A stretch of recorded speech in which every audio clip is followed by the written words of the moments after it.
I think it's safe to say Nintendo still aims the Wii U at families very broadly. Sony came out with PS4, seemed to be aimed at core gamers. Yeah. Who is the Xbox One for? I think Microsoft is going for a very wide audience. That's why they're talking so much about television. They're talking so much about original television content with the Halo series. They're talking about NFL. You look at the games even they produced, which were EA Sports games and Call of Duty. This is very let's hit the broadest spectrum possible. Let's get the widest sort of net out there. And very specifically for North American audience. Here's football. Well, here's FIFA 14 exclusive. Yep.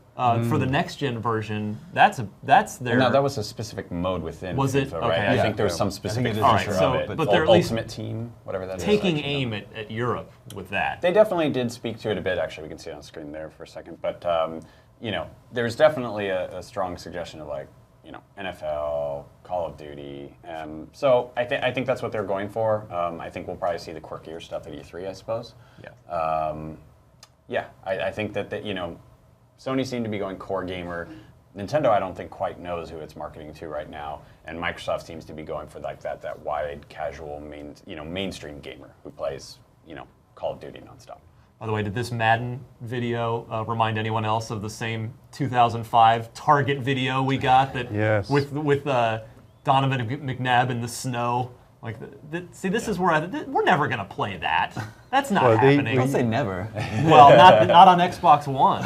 I mean, that was what was kind of frustrating about this whole thing to me was we're going to see the games and, that's not what a game looks like. We know that's not what a game looks like. Now, maybe that is actually what is sort of on the game screen from and then I'm at a distance with little, UI and little, interface and stuff. But I just want to see what the games are going to look like. Let me see what my experience will be. Same thing with Ghosts. They're like, we're going to see this in-engine.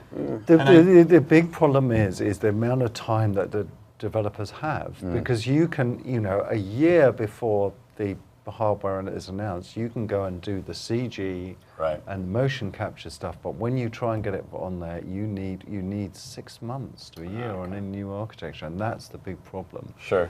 And it really is, you've got to spend an awful lot of time and love on those few seconds, because those people like yourselves just, oh my God, look at that seagull, it's not flapping right on the top of the stadium.